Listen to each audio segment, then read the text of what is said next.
Hello and welcome to the Built to Serve podcast. I'm your host, Mike Fabre. I'm here with Petty Officer Second Class Landon Fabre.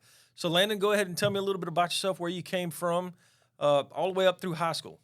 Well, I was born in Baton Rouge, Louisiana, and I was raised predominantly in Baton Rouge and kind of the Denham Springs area, and then over the bridge and everything like that. But I went to a little private school, and then in high school, I kind of decided I wanted to branch out and go to a public school because I hung out with a lot of kids in the summer that were from public schools, and I went to Baton Rouge High for 1 year. I did okay, got straight C's, and then straight C's, yeah. Gotcha. And then they you have to meet a GPA average, Right. And so then I went to Denham for my last 3 years, and that's where I finished high school. Okay. At, so. Do any sports, anything like that?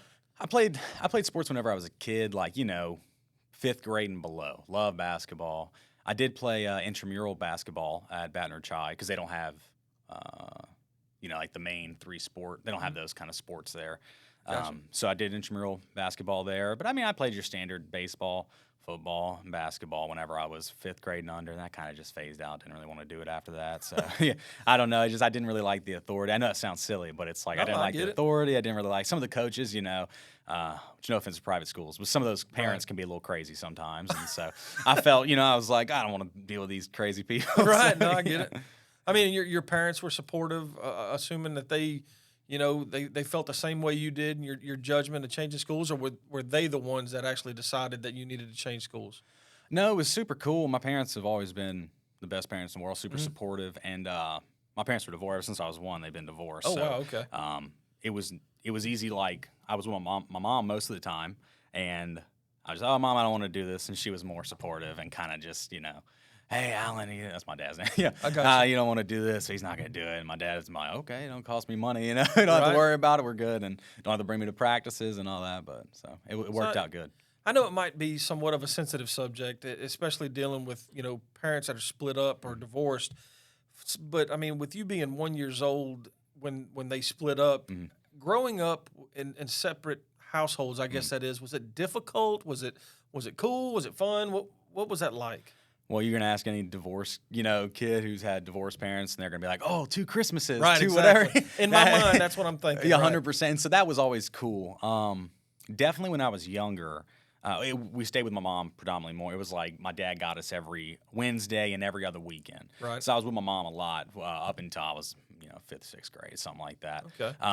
But it wasn't, fortunately enough, my parents worked it out so well, or at least without us seeing any bad stuff. Very mature. Very I mature. Yep. Yeah, and we were very blessed to have it worked out really well. That's all. It wasn't, no fighting or anything like that. It was weird when I got a stepmother, at a younger age. That was definitely harder. But, we've, and a stepbrother as well at that, Oh, wow. So, like, it worked out great. I've got a great stepmom, great Awesome. stepbrother. It's awesome. Yeah. So, everyone's got problems, but you get it. Look, Yeah. No, I get it. And it, that's what we're here to do. No, is just, sure. I want to learn everything there is to learn about Landon. So. Oh, no, yeah. No, but definitely. it worked out great, man. Yeah, and it didn't cause anything crazy. Maybe some stuff I didn't know about, you know what I'm saying, or like authority. Right.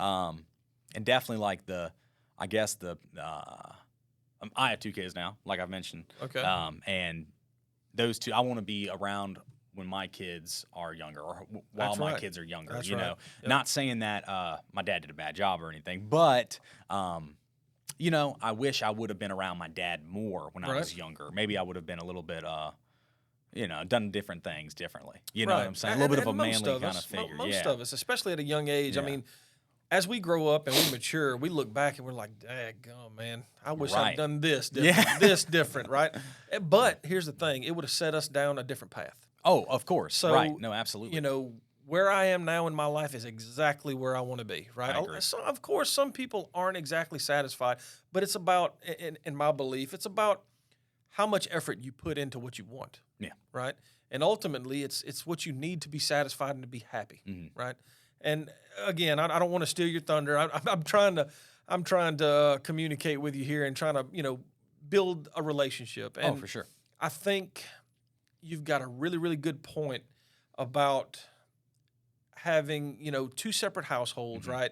And you're dealing with 2 sets of different maybe rules and guidelines, right? So when you go to one household, your dad may say, well, this is the way it's going to be here, and that may be completely opposite what it is at your mom's. Absolutely. So did your stepbrother, you still have a really good relationship with him, or? Oh yeah, I love that dude so much. Really? My brothers, my brothers and my family, but definitely my brothers, my best friends. You know? Wow. I mean, I'd do anything in the world for them.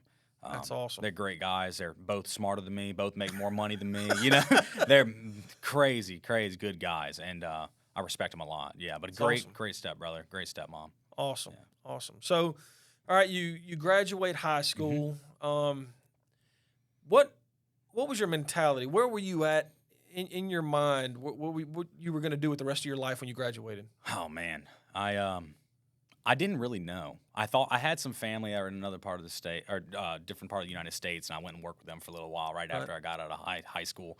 I was printing shirts and cutting grass in the afternoon. Me and my wife living together in an apartment. You know, this was right before the flood. You know, anyway, so I was printing shirts and cutting grass, and after I got out of high school, I wanted to go work with some family in another part of the country, and I did that and realized, oh no, you know, it's not what I wanted to do. And I moved back home and I started printing shirts again.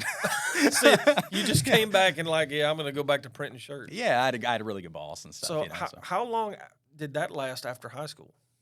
Well, I think I worked with him.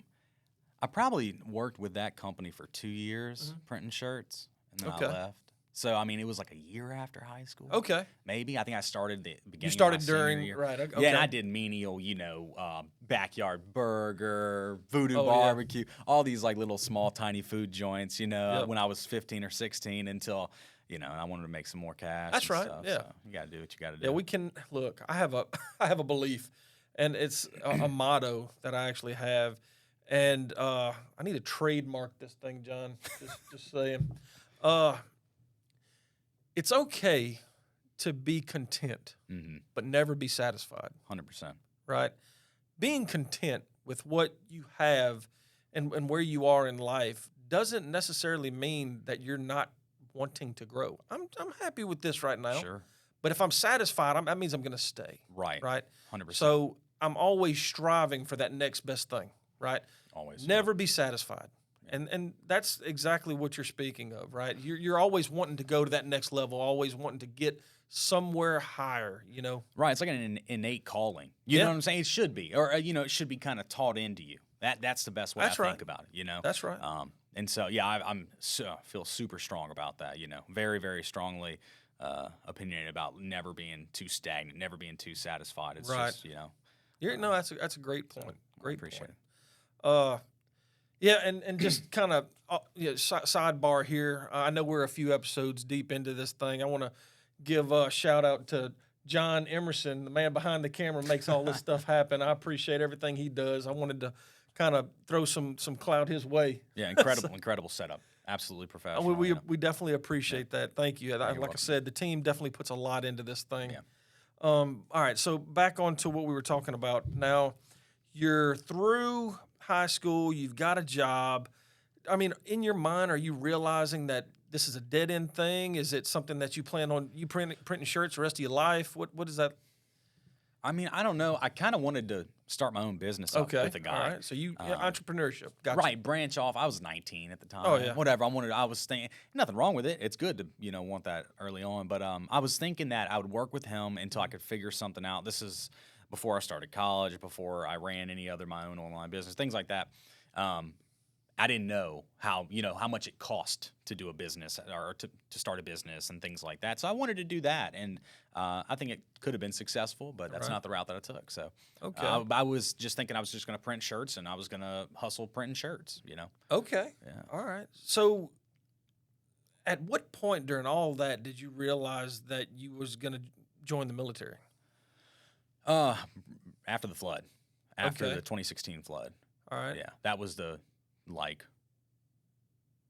tipping point, I guess. I think I kind of, after I moved back and was working again, I'd already worked with a guy for 2 years, got back home, and started printing shirts again. And I think I kind of started feeling that I need to keep moving, do something different. I was like, I think I could print shirts for my whole life, but I'm like, oh, okay. And then we just get hit with this flood like that. No one, you prepare for hurricanes. Right, exactly. You prepare for everything. You're ready. It's nothing.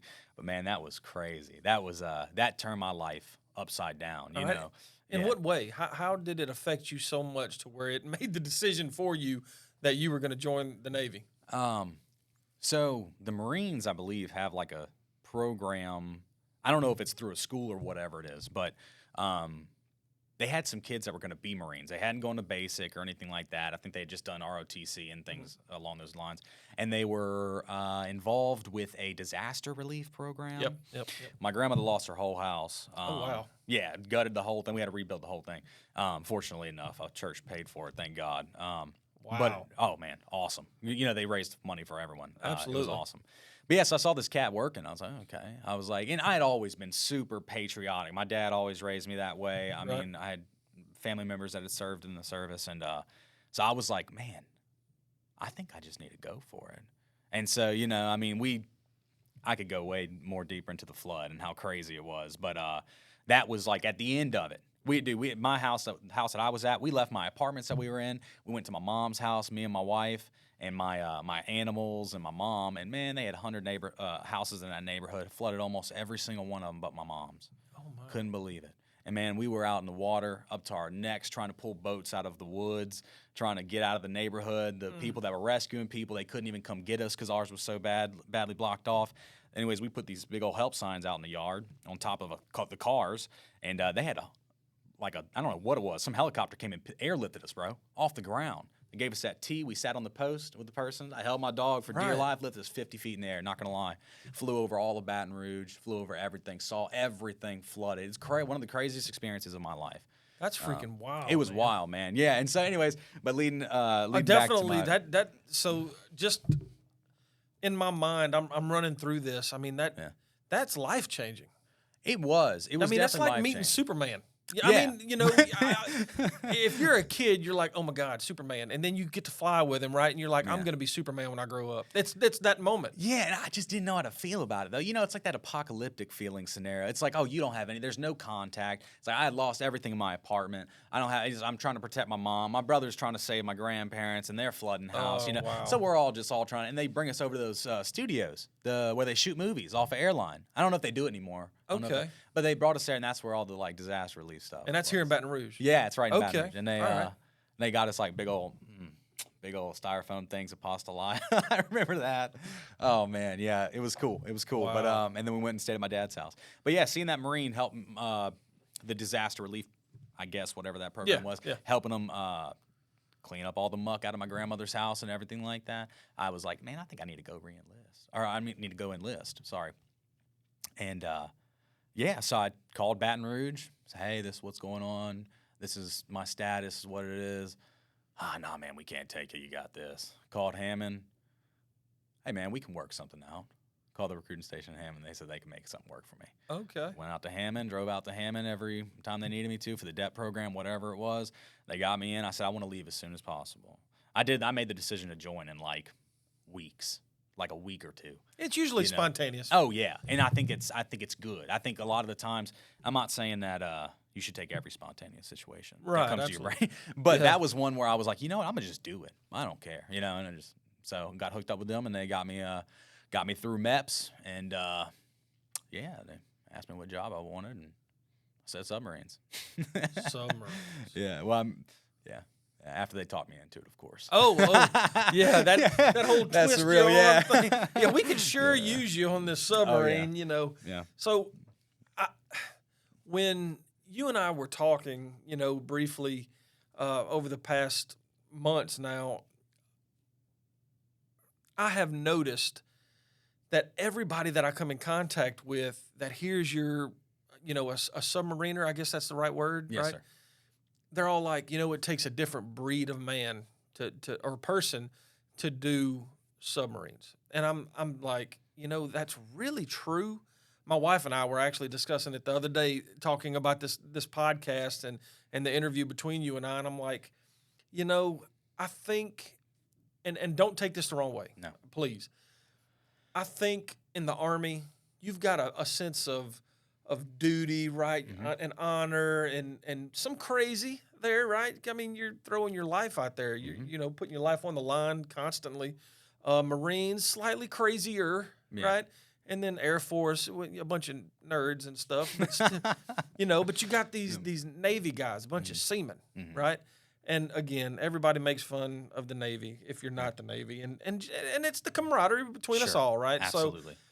But I'm thinking, the Navy, the home of the SEALs, right? Seabees and all this. But then nobody really thinks about the submariners because it's so secretive, right? And I'm thinking, I could probably make it 15 minutes underwater, right? Maybe, before I stroke out or pass out and they got to bring my tail back up to land. But if you're going to be underwater for an extensive amount of time, there is something severely wrong with you. I mean, or maybe it's just that you're right. I mean, obviously you're not claustrophobic, right? I mean, because you're so confined. Really? Yeah, I think I am to a certain degree. But it has to be in a bad situation, though. Okay. So we'll get more into that. I just wanted to stress how different we all are, right? I mean, absolutely. Like I said, the Army, Marines, and some of the Air Force guy like TACP and stuff, definitely some similarities there. Navy, I mean, you're so off by yourself in a lot of this stuff. It's not even similar in some ways. Yeah. But okay, so at this point in your life, you're going to join the Navy. Yeah. And they decide for you that you're going to be a submariner. Yeah. In your mind, do you know anything about subs at this point, other than the fact that they go underwater? No, I'll tell you what sold it for me. Okay. The guy took a piece of paper just like this. He said, and he drew out a boat. He drew out just a random, 2D boat. And he said, and he drew the watermark. He said, look, on a carrier and on all these other boats, 90% of jobs are already below water. I said, he makes a pretty good point there. And then he said, imagine a 3-story building going underwater and going back up. I said, you know what, man?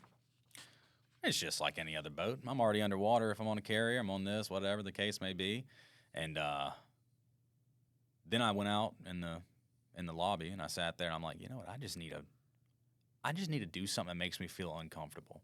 I need to give, like I think about my great grandfather fought in the war. I thought about my grandfather that was in the Navy.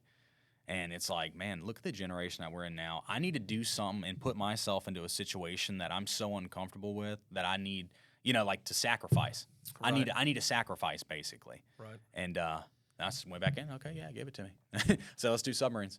And then there was no bonus, nothing. I didn't get anything. I didn't get a bonus. I didn't get. They didn't even tell me what job I get. You don't even know what job you're getting until you're out of basic, in school. And then, like halfway through school. So, so I'll get into the story though. I go to basic in December 12th. I just had my birthday, November 22nd. What year? Was I born? Or did I go to? What year did you go to basic? 2016. Okay, 2016. Yeah. So December 12th, I go to basic. So we had a little Christmas before, whatever, with the family. Mm-hmm. When you ship off the basic, you get there, make your strip butt naked, put all your stuff into a box, and then they give you your sea bag, Yep.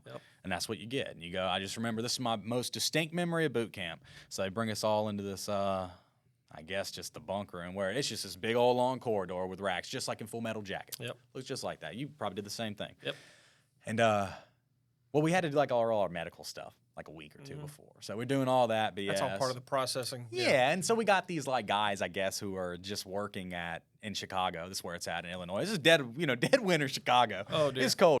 So we're sitting there and like we go through the whole process, and these guys who are watching us, like just temporarily, y'all about to, class up with your boot camp division. You're about to blah, blah, blah. And so we're chilling there on the ground, sitting down crisscross, and then all of a sudden you're, like calling a cadence. These three dudes will march into the room. It's the RDCs. And they're like, this time's going to be the roughest time of your life that you ever do. All that kind of boot camp BS, And then they're like, and your time starts now, run! They just start yelling at you, just getting in your face, making Oh, you go to your racks, you're getting Yeah. your spot and all that. And so that was fun. We did that for 2 months. And was then, fun, yeah. you get it. Oh, man, I'm telling you, they were like, oh, half of you guys aren't going to make it, and they were damn right. Like 65, 75% of the cats, were left at the end. Right. They had a bunch of dudes. Like, I don't know if it was similar for you, probably. Some of these Right. kids that were like took on leadership roles in the beginning. And Yeah. they're I'm not doing this anymore, man. I'm just going to get out and go smoke weed. And it's like, dude, are you really kidding me? It's like you went all this way. You flew to Chicago Yeah. to go through all this, Yeah. It's like, again, whatever. Yeah. And so, Some people are like that, man. and that's They fine. just It's give not up. for everyone. It's not That's for right. everyone. But, you sign that dotted line. That's a big deal to me. Absolutely. So get through it. I found out there's a few other guys in the boot camp, probably 5 out of the 65, 70 that went through or whatever, that were also going to be on submarines. Okay. So some of us, we shipped off together. Fun fact, I'll tell you a little bit about one of my buddies later on. We went through boot camp, through our whole service together, got on the same boat and everything. No kidding. That is unreal. Like the odds of that, I don't know. Maybe I'm just crazy. I don't understand how they pick people's Right. wherever they're getting, but it was crazy. One of my best friends ever. But yeah, stayed through me with it the whole time. That was pretty cool. So we go after boot camp. We go to Groton, Connecticut, and Okay. that's where submarine A school, or you go to your A school, whatever, Right. per your rate or whatever it is. And we didn't know what it was at this time. I think I knew I was going to be a machinist mate of some sort. That's Okay. what it was at the time, and we just had a code, like several numbers on our orders. So we got our, to our bunks. They stuck like 4 of us in a bunk in a standard sized bedroom. No, it was smaller than that even. We had connecting showers with like 4 other dudes. We had, 3 guys in this room. And so we were all bunking together. We barely had enough mattresses or whatever. And then, we start going to school, start figuring all this out in Connecticut. Just they send you to like the most basic schools first, to teach you how to be a submarine. Sure, And you don't even really get taught to be a submarine. They're just like, hey, this is a submarine. Hey, this is kind of how it works. This is, you learn the very generals that anyone could read online, Right. know. And then, so all these kids are getting their jobs. They're like, hey, how do I know what job I am? That's what I was saying on our orders. We get that code. So these cats knew already. So I gave them my orders, and they looked at it, and they're like, oh, you're going to be an MMW, which was machinist made weapons at the time, formerly known as torpedoman. And then All right. later on, they changed it back to torpedoman. Oh. I guess the torpedoman wanted their rate back. You know what I'm saying? Because Yeah. they would group us in with all the mechanics. And Okay. But I mean, we're all the same thing. We're all mechanics at heart, but the other side of the mechanics dealt with the whole boat, and we just dealt with pretty much the front end of the boat. Kind of. Okay. So we made it all the way through. I went through my classes, went through torpedoman A school, and became a torpedoman. And I'll never forget it. My buddy that I was telling you about, that went through the whole thing, he got his orders to go to the boat that he was going to go to. And so I'm like, oh man, okay, let me go see. In a couple weeks, I'm going to get mine. I get mine. I'm like, Hughes, you'll never believe this, bro. I'm on the same boat as you, And so like, it was so great. We both saw the same thing. He was just on the opposite crew. Okay. And that's how it was with the types of submarines that I was on. I had a wife. I was married at the time. Okay. And so I didn't want to really go on a fast attack. So I was number 1 in my A school class, and they used to give you like privileges. You could choose wherever you want to go. Right. They didn't give me any of those. They just gave me I guess, one that would suit me well for having a family. And so they didn't put me on a fast attack. They put me on what they call boomers, which are the nuclear subs, the world enders. So that's how I got to Louisiana, and the USS Louisiana in Washington State. Yeah, so ironically enough, it's always funny when you find another cat on the boat who's also from Louisiana. Right. So it was nice. But yeah, we went to Washington State, and that's where the story began of landing Fabre on a submarine. Right. So your family and everything while you were through boot camp was here in Louisiana. They were. Yes, All sir. right. And then you end up in Washington. Yes, sir. So your family goes with you to Washington? My wife does eventually. Really? So how long had you been up there before she was able to come up? A few months. Okay. A little while, not too long. Yeah, man, I didn't know. Everyone in school was like, "Hey, man, just get married whenever you're on transfer leave." Uh-huh. I'm like, okay. So get on leave. I got my 2 weeks. I'm getting married. Going to get married. Me and my wife get married. I show up. All the guys that are on the boat that are like trying to help me be my sea dad, which you'll see a picture of my sea dad in a little while. But they are supposed to guide you and help you to get a room or whatever, a place to stay. Well, they were just like, yeah, you're just going to come bunk with us in the barracks. And so, I showed up and I go to my buddy's barracks, put my stuff down. I show up to the guys that are like putting me through I guess I'll do all the paperwork and whatnot. Right. And they're like, you got married while you were on transfer leave? I was like, yeah. And they just tore me and, oh, man, oh, my God. What? They whooped me down. They were not happy. I can't believe they were so mad at me because apparently you have to have it all documented before. So that way they can arrange for your wife to have housing as well, like if you're moving and all that kind. And Makes I didn't sense. think about it. It does make sense. But, so I put a whole load on them by accident, and I didn't know. But I learned, I remember the first day I was in there and I was giving these guys problems. There was a chief, E7, and, like 2 E6s helping me out in there or whatever. And this one cat came who I eventually later on down in the service, we worked together and whatnot.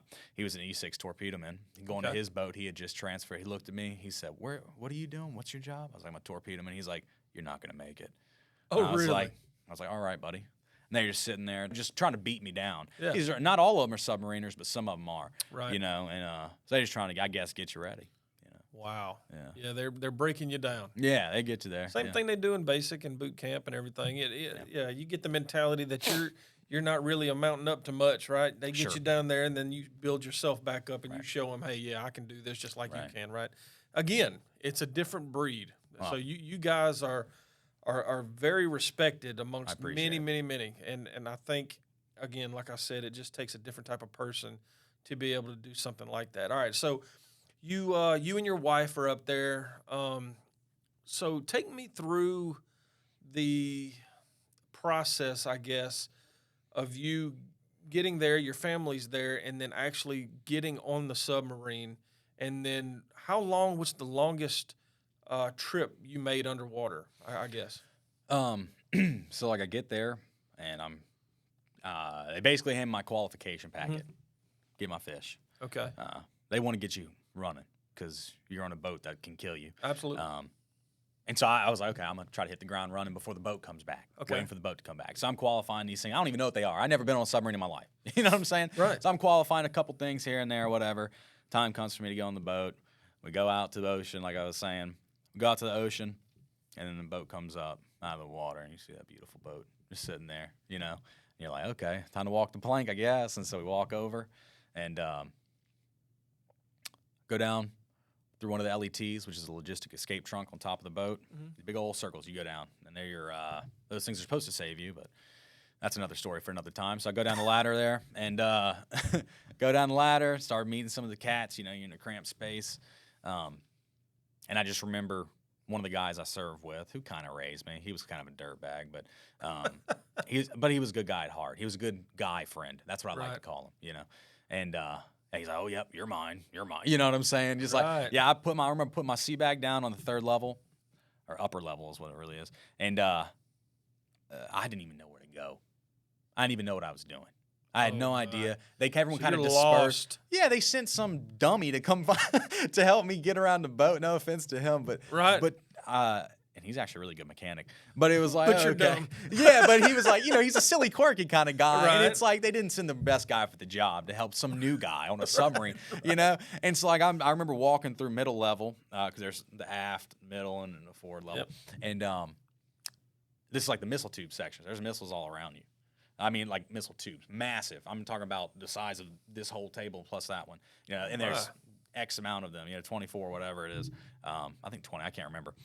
I've been going for 2 years. I can't remember. Right, I got you. So I'm just walking through this missile compartment. I'm like, I don't know where I'm going. And there's this hatch, about that big. It's one of our watertight doors. So I'm like looking at it. Me and this other new cat, we're like, I don't know what I'm doing. It's like, and we left our sea bags. We couldn't even remember what floor or level we were on. So I don't have anything. I'm just looking through. And I remember one of the senior chiefs at the time. He was like, you can come through here. He's like, you can walk through here. You know that, right? So I'm like, oh, okay. I was like, I don't know where to go. And he's like, what's your job? I was like, I'm a torpedoman. He's like, okay. So he brought me in front of the boat. We go down, lower level, lowest of the low.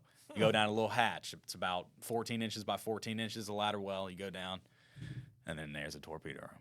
I met all my buddies in the torpedo room. And I think you had asked me what the longest time I'd been on. 97 days. I did 97 days. 97 days. Yeah. Underwater? Most of the time. I mean, out to sea, though. Oh, yes, sir. Yeah. About 99.9% of the time we were underwater. Yeah. That's what I'm talking about. I mean, do you know the dimensions of this thing? How long was it? Yeah, you look at a football field and a half. It's not really. It doesn't look that long when you're in the football field and a half. That might be gracious. I might be giving a little bit more. That's the length, because I mean that's just from nose to end. You know what I'm saying? And it's about as wide. Probably like 2 of these rooms wide, maybe. And then you got everything else in between them. So I'm judging off of what I've seen. So back in Mobile, they have the USS Alabama. I don't know if you've ever went to the museum there, and my boss Tori's probably gonna kill me for this, but I think there's a sub there called the USS Drum. I think that's the name of it, and it's a sub, and this thing is molecular. I mean, it's tiny. I mean, it's like trying to live in this cup. Oh yeah, it's like, and he's like, you got to go take a look at it. You got to go over and see this thing. Up through my entire life, I've never seen a submarine outside of what you see on TV and magazines and on your phone, of course. This is the first one in real life. Yeah. So I'm looking at it and I'm thinking, wow, this thing is really small. Yeah. Now, the first time that you and I spoke, I found out that you were a submariner, right? And you told me that you'd spent 90 days on a sub. I mean, like everybody that I've talked to about you, that's the first thing out of my mouth. This guy spent like 90 days on a sub. He's nuts. Something's wrong with him, like for real. So I'm looking at this thing now, and I'm thinking, so that's why Landon's crazy. I mean, there's, I'm just kidding, no, I got you. No, I'm strictly I'm being like, very, very figurative. So I got you. I'm looking at this thing, and I'm like, there is no way. And it's literally that half the size of this room. I mean, it might be, and I'm not exaggerating, it might be 7 foot wide. It is tiny. Those are I would love boats. to know what the dimensions are of the USS Drum. Yeah. But anyway, it might be like 20 yards long. It's tiny. This thing is, I don't know. John, can you get the specifics of that thing, the USS Drum? That way we can talk about that, please. Yeah. But anyway, I definitely want to run through that just to kind of show you what I have in my mind. Oh yeah, I've seen the old boats. They're this tiny. Thing, you ain't got no room so at I'm all. I'm thinking that's what it's like for you. It's cramped. Now it's cramped, but my boat is designed to be the capability to deliver nuclear warheads. Okay. That's the objective of this boat. See, and I don't know what this one does. In my mind, every submarine in the world looks like they this. all look in my mind. Right. Well, like the fast attacks are like your hunter-killer boats. Those are the ones that are a little bit mission driven. They'll do the spooky stuff, and let's see. All right, so that's it. So location is in Mobile, Alabama. There you go. So it's 312. Well, I was way off. So 312 foot long. Yep. And I mean, so of course, back in 1941, I'm pretty sure they built things differently. Oh yeah. And this thing probably went out during World War II, I'd say. Yes, sir. And it probably says that somewhere on there. But I mean, even still, dude, that's. Yeah, there you go. The old ones, they used to mount what they called deck guns on the top, and they used to fire they used to be surfaced and they'd fire. They'd shoot torpedoes too, but they used to have a deck gun on the top and stay above the water a lot. And boom, crazy stuff, man. All right. Those dudes, now, we might be crazy, but those guys, there's a 50% casualty rate. No kidding. Those guys were the heroes. Oh, wow. If we did not have submarines in World War II, I'm not saying we would have lost the war, but I'm saying it would have been a different story. Right. And you get look. We're here to give credit where it's due. Yeah, I know. I just don't like to sound like you get what I'm saying. Absolutely. It's hard to be. I like to try to be humble about things. Absolutely. No, everyone in every branch of the military, had specific jobs. Without those individuals, there's no way that we would be successful. Oh yeah, right? Dude. Oh man, every independent person makes a difference in their own way. I'm sure. I'm sure. Absolutely. But yeah, it was crazy, man. I mean, so mine, and the normal fast attack submarines, like we call them, not the ones that I was on, are a little bit larger than that in length. You just don't see most of it. Whenever you see it on the surface, it looks a lot smaller. Right. Because most of it's all underwater. Okay. And so my boat is the bigger boat of all of them, but it's still very cramped. I mean, the offices here are bigger than what one room was with 9 guys sleeping in it. You know what I'm saying? Gosh. It was about half the size of that, and we had 3 racks, 1, 2, 3, 1, 2, 3, and then 1, 2, 3.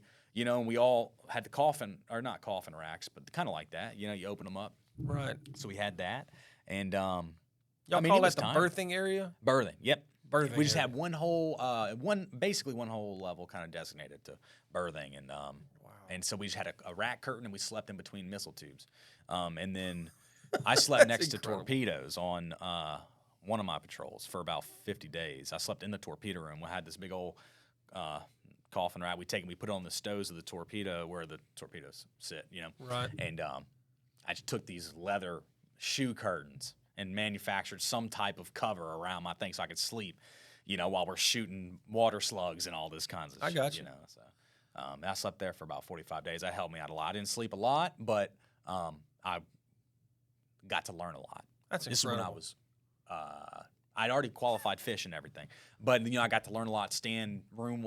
Before I got to stand room watch, which is like the pinnacle of a torpedo man's. Yep. And so I got to learn a lot. Learned a lot of stuff that helped me be better at my job. Because I was so exposed to it right then and there. Instead of being in the rack that was 30 feet away. So what did you do majority of the time on the ship outside of sleeping? Or is it something that you can talk about? Yeah. Okay. Yeah. I drove the boat 8 hours a day, but it's a watch team. Everyone's all together. We all have to do things that make the boat possible. So I would control this motion of the boat, while my buddies would control this motion of the boat, and your planes affect how fast you go, how slow, all that kinds of jazz. Okay. So I sat stern planes is what it's called. So I had the big planes in the back. So depending on how fast you would go, the more those were affected. Right. So I did that for, I think I drove for like 800 plus hours. I did that, and then on my off time was your maintenance time. Okay. Or your downtime, which was really 75% of the time running drills. Okay. And doing maintenance on the torpedo tubes and the torpedo tube employment system. Okay. So you spent probably 12 to 16 hours a day working, and then you're supposed to get 8 hours off. But remember, we're on like a three section rotation. So you're either up, the captain's up, and he wants to do operations evolutions. You're either up while you're on the drill time, or you get really lucky and you have the night shift, which is only one of those times. So most of the time you're probably working 16 to 24 hours a day. Right. And this is all day. This is every day. There's like maybe 1-2 days you might get lucky and they might be like, oh yeah, you only have to stay and watch today. Okay. Or we might be doing a certain evolution that requires you to be super quiet or something like that. Gotcha. And then you have to go sit in the rack. But more so or less, you're probably working 12 to 16 hours a day, driving the boat, and then doing maintenance on your system and doing drills and evolutions, fire drills, flooding drills, and then going through, like, as an operator for the torpedo system, I had to learn how to shoot torpedoes, and you have to know how to work on these. And then meantime, before you can even do any of that stuff, you have to qualify. Right. You can't, and qualify in submarines, qualify in lookout, qualify to drive the boat. Dude, I could give you lists and lists and lists and lists of everything you have to qualify. It's ridiculous. In order to touch anything, you know what I'm saying? And it sounds like more than what it is. Most people could do it. If you really wanted to, you could. But it takes about 9 months to get qualified as a submariner. I did it in about 4. And I just had to push it to the wall. I'm not allowed to eat desserts. Not allowed to watch TV, movies. If you're in line, if you're reading a book, they'll swat that shit out of your hand. No crap. You have to be reading your notes, studying your notes. This is how it wasn't. You don't have to do this. You don't have to. Let me put, because they've softened up a lot. But I had a good boss that not only raised me really well in the service, but was on my ass a lot. And I wanted to earn my keep. I wanted to earn my fish. I That's wanted right. my fish so bad. So I was like, okay, I'll sacrifice sleep. I'll sacrifice anything. I don't need desserts, etc. I don't need movies, So I just dogged it, try to get it. Did in 4 months. And then after you do that, then you can wear your fish. And then that it's a huge deal. It is not, to me it is. People make a joke of it nowadays. Maybe it's easy. Some people bribe a lot of people. And I'm not saying I didn't bribe a few people for certain things that I didn't, whatever. Oh, yeah, I get it. I tossed a can of dip there, whatever, for, energy drinks. But, I feel like I really earned my fish, and it means so much to me, Awesome. And yeah, it's a interesting life, man. Absolutely. We did a lot of stuff, I don't want to get too far ahead. You brought some photos. I'd like to go ahead and pull those up and let you kind of run through and talk about it, because it looked like, from what I'd seen earlier, that these were actually, I guess you had just got out of training. Maybe. Oh yeah, that's right after right after boot camp. Okay. Right when I got out, that was the one day I got to see my wife before. So I went through the 8 weeks, whatever. Had one day where they let us off before graduation. We went and ate some pizza and and I did not like it. I thought it was trash. And then I went and slept for a little bit, and then went back. You look like a baby. I was the best. I was a baby. Look like a baby. Oh yeah. All right. So what's going on here? This was when I was in school. We had the opportunity to go walk, like this little parade through downtown. New London, I think, is in Connecticut. Yeah, downtown New London. And they're like, everyone, they were handing out flags or whatever. I was like, man, I want to wear mine. They're like, this is a voluntary different state flags. Thing. Yeah, because I see Mississippi up there. That's back when we had the rebel flag. Right. Excuse me. The Confederate flag. Yeah, Confederate flag. Excuse me. Yeah, and so I was like, I want to represent my state, man. I didn't even know I was going to Louisiana at this time. So I was just like, oh yeah, I want to represent where I'm from. And so this was voluntary on like a Saturday. We got up real early, cold as hell, stayed out, and we didn't even start the parade. By the time we started the parade, no one was at the parade. We just walked through a city for like, I'm serious, for like a mile and a half, 2 miles. Everybody's got a little bit of sense. Cold, freezing cold, yeah. That's incredible. That's the story behind that photo. Okay. Yeah. And that's just a little picture of me in A school, actually. My little fireman, I got those too. My E2 out of boot camp. I wanted some responsibility. Let me rank up before I get out of this thing, Did laundry duty to get this. Oh, yeah. Yeah, and I did the firing, the clearing barrel and everything like that. Yeah, and I did that too. So fortunately enough, it worked out. That's me and my dad after I graduated A school. I don't have my fish. Watch, you can see. Well, I don't have any rank, but it's kind of hard to see. But on the opposite side of my last name, above it is where you would get your warfare device. I didn't have anything at that point. That's my dad right there. Awesome. Yeah. And then this is my buddy Bayot, Angelo Bayot. That's my buddy Steven Stevenson, if you can believe that. Steven Stevenson. That was my his parents dad. had a real good sense of humor. That dude's a trooper right there. That was my C dad. He was always, that dude's jacked. You know what I'm saying? He's jacked. And he was always on my ass. Always wanted to beat me down if I didn't get something right, didn't do it. He's like, I'll come for you if you don't stay on your shit, I got you. So I was fortunate enough to have someone like that. That's you to the right? That's me to the right, yeah. Wow, me old that doesn't nerdy even old look me. like you. No. See, I got my fish at this point. Yep. Good. I don't even think I have my good conduct record. So I was only in the military for like 2.5 years at this point, maybe.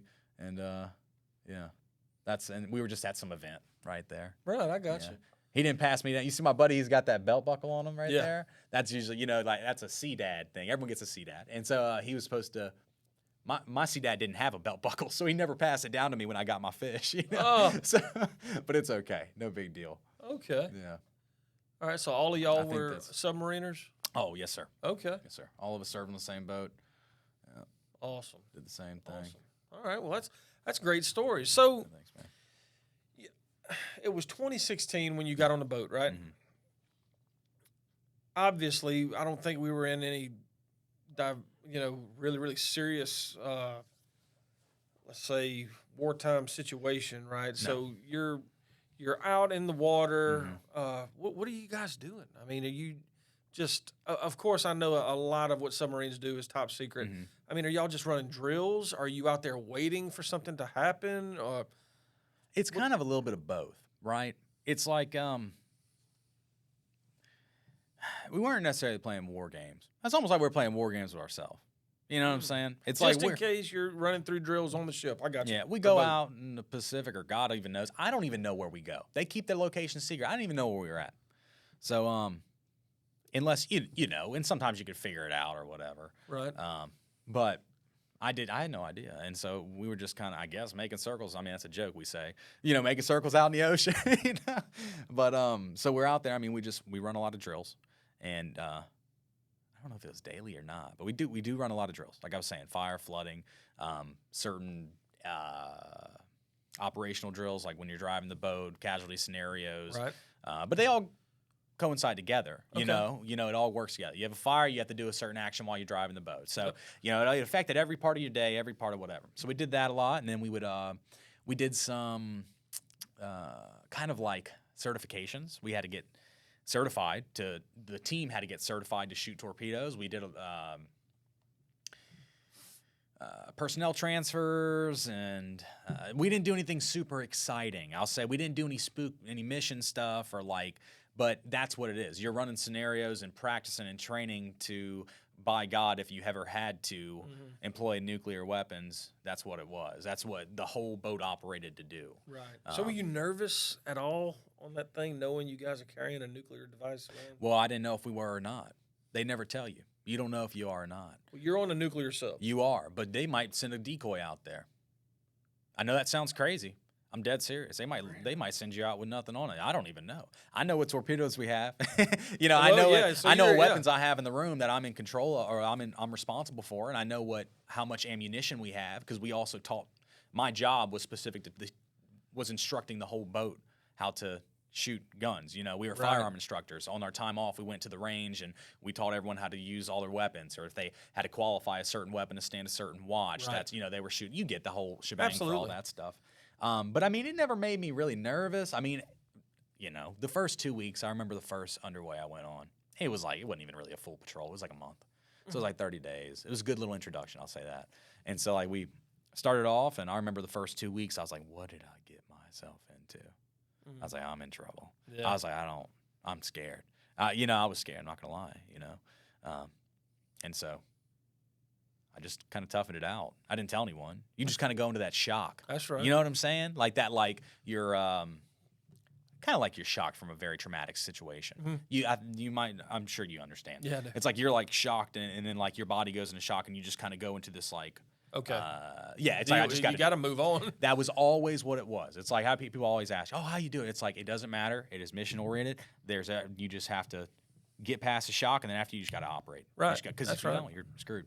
So that's probably the only times I was like really scared, or like scared of being on the boat. Right. There were many casualties that we went through that were like scary. You know what I'm saying? Really? Oh yeah, fires. Oh, fire's number one enemy. That's the scariest thing you'll ever. How are you underwater and dealing with fires? We got a good team. I mean, what happens to cause a fire? Electrical problems. And that happens Happens a lot. frequently. Dryers. You'd never believe it. Some idiot leaves lint in his pockets. You don't clean your lint trap out? Yeah. Get ready to get one, buddy. Meet me in lower level. You better clean it out, because it's like that. We've had there was 2 dryer fires I was a part of. We had a fire in the galley. I remember that, you know, one of our, thank God it didn't get any too crazy, because if it does get too crazy, they have a system that kind of fixes everything and extinguishes everything, but then you got to pull in or something like that. So, Right. Wow. So what happens, say you're underwater and you're halfway around the world. Of course, you don't know where you're at, right? And somebody comes up deathly ill. What happens? Doc's going to treat them. We have one doctor for All right, so about there's a 100. doctor on board. Yeah, one Okay. doctor. Doc's going to treat him, hopefully, if it's severe. You know, Right. after I remember one dude, we were doing a surface evolution, and one of the rings fell out of one of the LETs. About a 20-foot drop. It fell and hit him on the forearm and sliced his forearm open. So I remember like walking past Doc's office, and this dude done. He's like, "Hey man, what's up?" And, like Doc stitching him up. So Doc did a great job at that, but it was just real basics. You know, I'm sure he had painkillers. He could operate to some certain degree, but my Doc was a corpsman. He had seen combat and, you know, with the Marines and stuff, so he was a hard ass. He wasn't any. Right. He didn't. You're having problems. Here's some ibuprofen. But I respect him for that. You know. I but, get it. Yeah. So, but if someone comes super deathly ill, you could, depending on the circumstances and like the mission that you're on, whether you had to do whatever, Yep. you could surface if you really had to. The idea is you don't want to do that, though. You know, you don't want whatever satellites see you. But other than that, you die. They throw you in the oily, man. They throw you in the freezer or one of the oily tanks, and we'll get you. That off was my next and get question. home. So what? I mean, realistically, Dead serious. We don't have it. We'll put you in the freezer. If you don't have room in the freezer, they'll put you in one of the tanks, the oily tanks, because they'll preserve bodies. And Did that happen while you were underwater? Fortunately, no. I didn't lose anyone. Wow. Yeah. Okay. We don't. Submarines, you know, we don't have any casualties like that. Now, I'm not saying there isn't. There's been a couple scenarios over the past 10, 20 years where a sailor's died on a submarine. Actually, some dude shot himself in my boat, man. Sad. I wasn't on it at the time.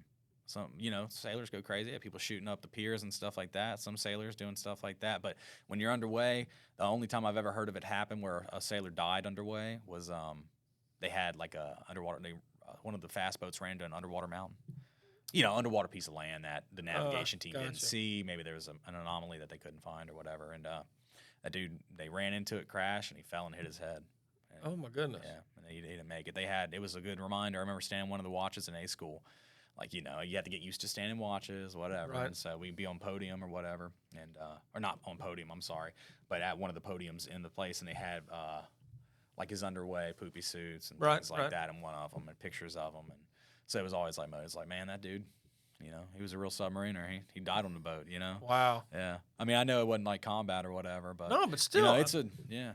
Like I said, I mean, it doesn't matter. I know it's part of the is bigger picture, right? And it's a huge part of the game. Yeah. I think everybody on that boat plays a very important role in our military. Oh yeah. You know, it's not just for the Navy. Oh, yeah. I mean, the stuff that you guys are doing supports the Army, it supports the Marine Corps, so on and whatnot. But what would you say would be the deepest depth that you've ever traveled? Wikipedia has the best, closest that we could say. I mean, well, I mean, you personally. Oh, well, that's what I'm saying. I got you. I've been as deep as we could. You know what I'm saying? But yeah, Wikipedia has the closest. Anywhere within the frame. I think Wikipedia says like 700 something feet. So it's like in between that frame. You know what I'm saying? I got you. Yeah. Okay. So I mean, and look again, because I know submarines are huge secrets, right? Oh, and yeah. And if we get to a point to where you feel as if something is too sensitive, definitely tell me. Right. Yeah. It looks like our man behind the camera is pulling it up for us. I'm very curious about what that is. So if you just type in like USS Louisiana or anything like that, you can find it on Wikipedia, and it'll. Okay, now that's a little crazy. That might be some like Russian or Chinese, but they make their boats out of different stuff than we do. Okay. Okay. So they do go deeper than us, from what I understand. But yeah, I mean, you just go, like I said, Wikipedia has a really great. It'll just say, you know, you type in any of the fast, but or SSBN submarine, and they'll say, you know, it'll be like 700 feet or something like that. Some of them go deeper than that, obviously, but. This is what I always tell. This is what they always told us. Right. They said, look at Wikipedia. That's a really good answer. You know. Got you. Yeah. So, I guess you've heard and this is kind of off track, but yeah. So this thing went down to look at the Titanic, right? Oh yeah. Ocean Gate, or I'm not sure what the name of it is exactly, but is there ever a fear? Because I know the amount of pressure that's down there is immense. I mean, it's got, I don't know, you being a submariner, you probably know how many square inches of pressure is on your vessel at all times. But that's crazy. I mean, I watched a video here yesterday or day before yesterday. I'm driving the Gulf Shores or something. Or actually, I was riding. I wasn't driving. And it was something like an animation of what happened to this thing. Yeah. You know, if whenever it was to crush. Well, it did. Right. But, I mean, this thing, it was like, they said like 30-something milliseconds. Oh, yeah. It was just in pieces. Yeah. So is there ever a fear that could happen to you all? I mean, because one small failure to this vessel, you're done. Oh, yeah. Yeah, no, 100%. So, I mean, is the nervousness there? Oh, yeah. Oh, like, I'm going to try not to trail off too far here. No, go, to get your fish, you have to know 100% how a submarine operates. from the reactor to what sonar does to how we get information on to drive the boat, everything, how our torpedo tubes work, how our high pressure air systems work, our hydraulics, how the plant looks. You have to draw all this stuff, man, schematics. You have to memorize these schematics and draw them and figure it all out. Wow. And so I had no idea that much went into. Oh, it's insane. I know it sounds crazy, and it's like that's why I hold it so high. You know, No, like you should. You should, absolutely. It was one of the harder things I've ever done in my life. But regardless, it's like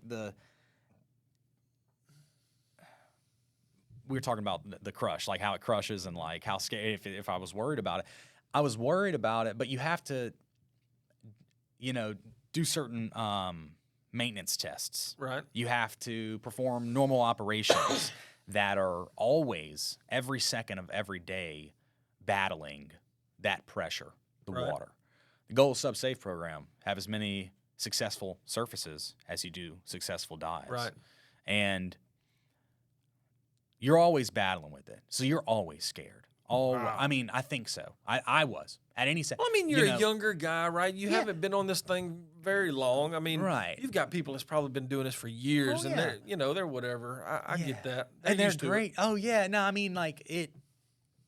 You get to a point to where you're so good at combating casualties in every space or whatever the case may be that you're not so much. You're always scared. Anytime you hear any casualty on a submarine, it's never a good day. And I don't mean that as in like, it's just there's the potential to die. You have a controlled seawater leak, which is like, okay, it's not flooding. It has to go over a certain, water into the boat per whatever the flood. But what I'm getting at is that like sometimes we'd be doing stuff with valves that if you were at X depth, and it wasn't too deep, but if you were at X depth and it opened a hole, whatever, this big, you're dead. Oh my! It fills up so fast with water, you can't even de-water the boat fast enough with your damage control equipment in order for it to, in order for you to survive and save the ship. So I mean, I think people are most likely always scared. It's just one of those things you kind of learn to live with. Right. It's like, yeah, it's scary. It's like things can happen in a millisecond. It can always be terrible at any time. But yeah, for sure. But yeah, so I guess we're just always trying to prevent that. But we're doing it all the time, every day. So it's like, okay, well, hopefully we don't die today. Okay. It's like hopefully we don't have a casualty today, and so it's cool. But yeah, man, I mean, it's quick like that. Those dudes that died in or the Ocean Gate, Titan, I guess is what they call it. Yeah, I can't remember. They didn't even feel it. They don't even know. I was scared on mine because if we die, I think there are certain situations if our boat was ever to go down. Combat or whatever. Combat would most likely. I'd be more scared of drowning. The depth that they were at, don't even feel a thing. Nothing. Not a single thing. From what I understand, when the way the science, adds up, I guess. So, I got you. But yeah, I was more scared of drowning because it's like, okay, let's say you can keep the boat to a certain depth. Yeah. You can keep it at a certain depth, but you're still taking on water. It's like, we have to shut the watertight doors, man. Wow. It's like you guys got to stay in there. I'm sorry. That's more scary to me than anything else. I got you. Yeah. Got you. So you come off the boat, right? You're at some point in your career, you're done with your duty, I guess, right? Or how did the transition look of you getting out of the Navy? My boat was in the shipyard at the end of it. We took the boat. I did 2.5, 3 years out at sea, and then we took the boat into the shipyard and did an overhaul. Okay. On different things for the boat. Did you know that you wanted to be done with the Navy at that point? Oh yeah, this was before I had a second kid, and this is when my son was about 2. I got back from my longest patrol after he was.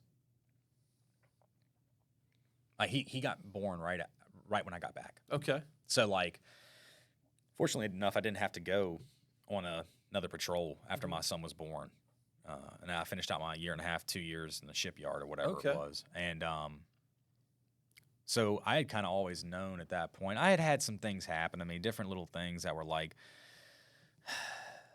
you get it. Yep. And so sometimes it got a little hard. And so that, you just get screwed so many times. Like we mentioned one of the gentlemen's before, and you get it. Yep. You get screwed so many times, you kind of just start being like, man, I don't know if I really want to keep getting screwed like this. Right. I got a kid. I don't want to die on a submarine. Yeah, I get it. It's I don't know the state of the world. It's like, and I mean, I just wanted to finish my service. Okay. You know? And so then I was like, oh, I can get out and I can go make all types of money and I can get all. That's not true. It really is not. So that's what brings us into the next part. So you've made up your mind. You're done with the Navy, right? Or not necessarily done with the Navy. The Navy's done with you. Yeah. You finish your term. So you become a civilian again. Do you know where you're going? Do you know what you're doing? Do you have aspirations of being something? What happens there? I didn't really have any plan on anything I was going to be or anything I was going to do. Okay. I knew You're gonna go print T-shirts. Nah, maybe. Who knows? I didn't know what I was going to do. Okay. But I knew some of my good buddies that I served with, they were getting out. One or two of them had done it. Actually, three of them. I was the fourth guy. Okay. Had done the DoD Skill Bridge program. Okay. And that allows sailors to coordinate with a company that is recognized on the Skill Bridge website. Okay. And you can do a 6-month internship for your last 6 months of service. Oh, wow. Still get paid by the Navy. The company gets 5-6 months of free work out of you while you're learning to do your job for them, right? Right. And so all my buddies, 2-3 of my buddies had already done it. I'm almost done with my service. I'm worried that they're going to not accept it. Captain, I found performance. Joel, Through Skill Bridge? I think my mom might have known someone and was like, hey, do y'all have anyone that, and fortunately enough, my mom, I think, called someone and they were like, yeah, let's give Landon a call. Okay. We do Skill Bridge. They done like one person or something like that. Jeremy Hardman, guy I work with. So Jeremy had done it. Then I got in touch with Joel. Joel called me. He's like, hey, Landon, you want to do this? You want to come work for us? We didn't know what I was going to do here. But he just, he just like, okay, let's get you in, man. Let's find you something. Okay. And so then I got it all the way up to my cat. I had to go through like 10, 12 people. Oh, so it was difficult. Oh, man, it was difficult. You got to get, I can't remember everything that went into it, but you had to get like 8 to 9 people to sign off on this sheet of paper, review what it was, tell them about the company that it is, and all this kinds of stuff so that they were sure that you weren't BSing. Wow. You know what I'm saying? So it's definitely difficult. Rightly so. All right. But we're sitting here saying, Landon Fabre, who's been with us for 2 years now, right? Yes, sir. So through with the Navy, Skill Bridge helps you, and it's a DoD, Department of Defense program. Yeah. And they allow you to come work for us for free. Yeah. And the Navy pays you. And the Navy paid me your salary. My salary, what I was making as an E5. Right. Okay. So all my benefits included. I got housing that was from where I was. Oh wow. So I didn't get Louisiana housing. I got housing based off of where I was living, my home address at the time. Wow. So my captain got it, and they were like, "Yep, man, this is gonna be the last one that we approve. We can't let anyone else go." All right. Let me go. Well, I got lucky by the hair of my. Would you advise someone else who's in whatever branch of the military to utilize Skill Bridge? If you're in a branch where any branch, try it no matter what. I don't think it's exclusive to just Navy. I think it's everyone. Try it no matter what. Expect if you are in a billet that is not easy to fill. Expect it's going to be tough. Expect for it to be really tough. If it is a billet that's easily filled, like specifically, let's just say someone on a carrier who has a very menial job. I think they have like a lot of boatswain's mates. I don't know. Right. But if like something really, really simple or, whatever, they probably would have a better chance, I would say. And it's on how well you know it, how well your relationship's been with people. You know what I'm saying? I had a good relationship with a lot of the guys that I worked with and my superiors, and they were very nice and helped me out. And they, it's ups to both companies. So the transition from Navy to civilian life, was that difficult? In just a few words, would you say that was difficult? Absolutely. I've been out for 2 years basically. I'm still going through it. And it's not like I have like this someone tried to kill me, bullets going past my head. No, I get it. But it's the team aspect. Yep. It's the operational thing. Like I mentioned deadlines. Like I'm used to waking up every day. If I'm not at my place on time, if I'm not doing the shit that I need to do, I'm in the wrong, and I need to hold myself accountable. And I'm not saying that the real world, sometimes some things can just not be as strict. Right. So the strictness, and the deadlines in general, like I was saying, like I'm working with a job where they kind of just let me work at my own pace, and I need to get it done by a certain date, of course, or not by a certain date, but like, they want it sooner rather than later, but there's no deadline. So it's like weird. You have to manage yourself. Yeah. There is no one reading to me every morning, hey guys, this is what we got to do today. You need to take care of this. We got a meeting at this time. We got this going on. There's nothing like that. And I know how the military works. Exactly. No briefings. There's nothing. You don't like. You live by these things. 100%. It is every single day. You wake up, you make sure you're shaved, clean, you got your right uniform on, and that's it. I mean, I was late. And it becomes routine. Yeah. I get it. Yeah. But that's probably one of the harder things to transition out of. But then also the camaraderie. Yeah, I was about to say the brotherhood. Biggest. Yeah, I mean, I get it. Man, I can't. Those dudes are you know better than anyone. Those dudes are the most important people to me next to my family. That's a fact. I'm in touch with all of them right now. That's awesome. And well, at least you have that. You've got that. The ones that are real close, like I said, there's 2, 3, 4 of them that are real close. But I tell you right now, any of those guys, I called up. I haven't talked to them in years. Any of them, they'd have a place for me to stay. Oh, wow. They do anything they need to help me, and I would do the same for them. I had a buddy that I went to boot camp with. This was 7 years ago. He gave me a call. Hey, Fabre, what's up, man? How you doing, bro? I got picked up for some special forces. I'm making my way from California down to Florida. I said, you stop. He's like, I'm going through Louisiana. He's like, should I be worried about anything? I'm like, no, man. I was like, just stop at this exit. My mom's going to meet you with a cheeseburger and a shake. Oh, wow. He got it. He really appreciated that. That's awesome. A good buddy of mine. I didn't serve with him, but I mean, but it's a connection. You know what I'm saying? You get all it. Of us, and all of us are connected in one way, shape, or form. We bleed red, right? 100%. That's it. 100%. So the moral, or the not necessarily the moral, for lack of better words, there's the purpose of this podcast is actually to reach out. One of the purposes is actually to reach the audience and let them know that they're not the only ones dealing with whether it be trauma or personal issues. It's more along the lines of trying to let them know that they're not alone, right? And we all have issues. All the civilians, they have issues. Sure. But just like you said, the brotherhood that we have as military men and women in our United States Army, or military, excuse me, everything's Army to me. So yeah, I got you. we all share this bond. And I like to ask everybody that comes on the podcast, what would you share with the men and women who are viewing and listening to the podcast on how you dealt with significant trauma portions of your life and what helped you move or maneuver through those obstacles and get through it? And like you said, I mean, right now you're still dealing with it. Oh, yeah. What are you utilizing to help you push through? The most important thing I can tell anyone, and I hate to act oblivious, you got to get off of media. You got to get all, and even though this is a media platform, use it for the right things. That's right. That's one of them.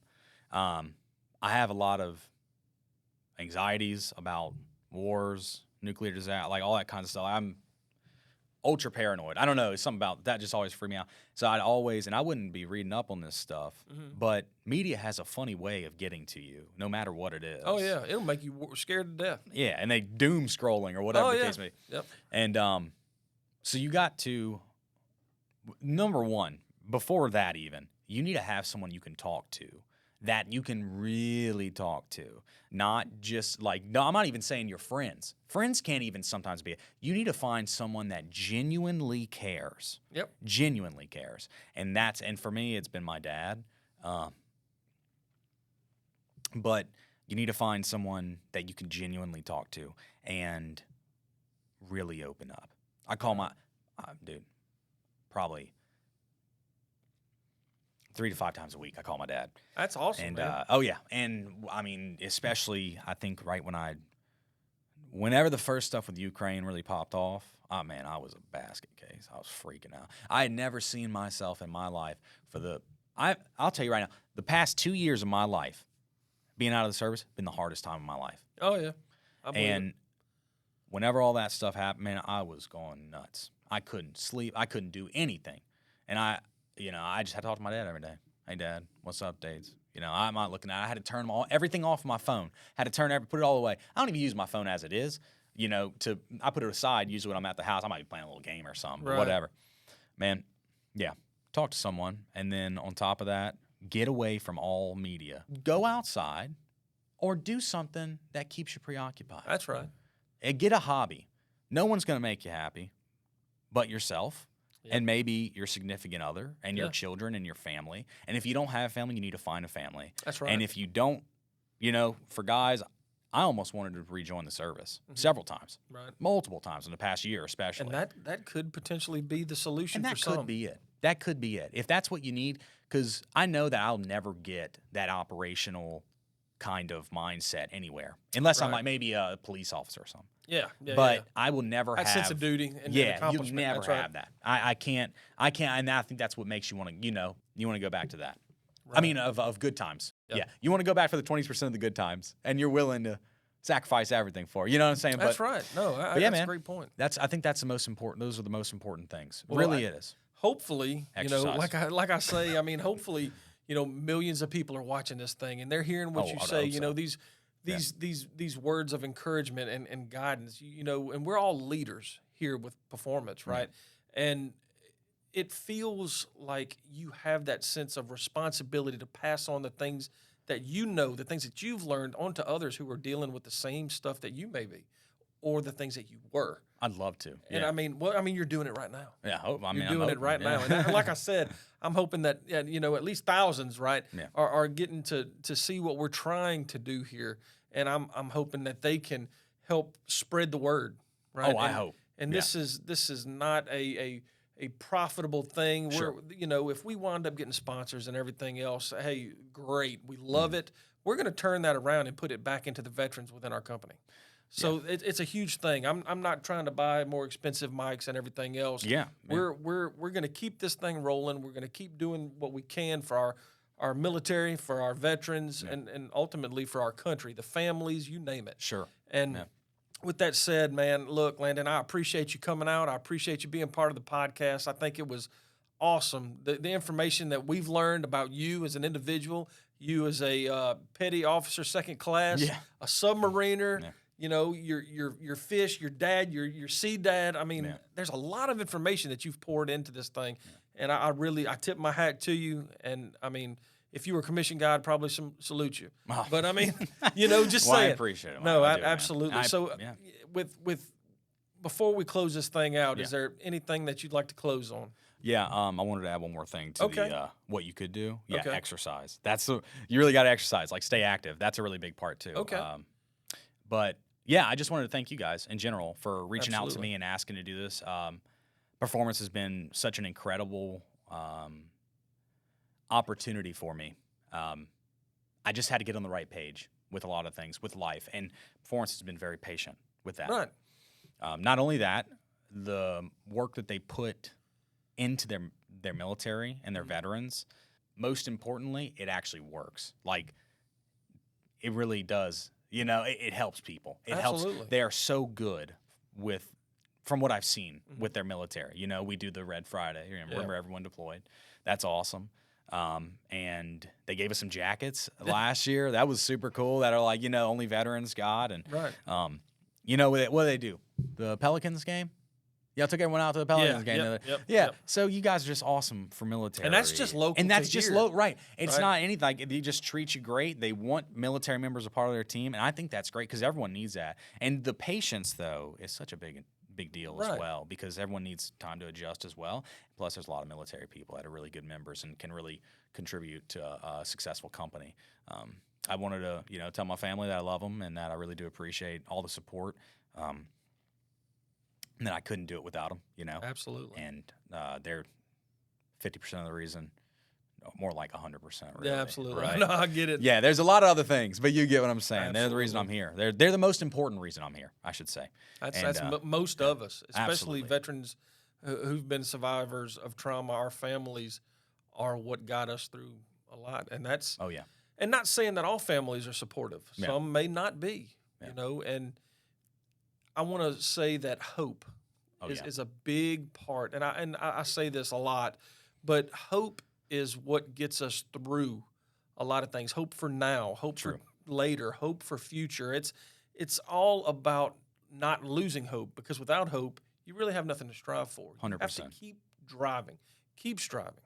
Absolutely. Keep striving. Always have had that mentality. That's from my dad. He just never stopped. My mom too. Always told you, never stop, man. And that's what we need. We really need that in this country. Absolutely. Though. We No, I need to agree. just keep going, man. That's it. Absolutely. Hope to things that they will get better, because they Absolutely. will. I know they will. Yep. So, thanks so much, man. I really appreciate it. I appreciate you, Landon, and again, thank you for coming. Thank you for all of the information and the pictures and everything. I think it was awesome. I definitely love to speak with you outside of the podcast and actually learn more about you. And for everyone watching and listening, I want to thank you for tuning in and being a part of what we're trying to do here. And like I always say, you know, if there's ever anything that we can do for you, the viewer and listener, look, go to our website, performancecontractors.com. We have a military page there. Look, you can go in, view anything, leave some comments. And until next time, Mike Fabre signing off.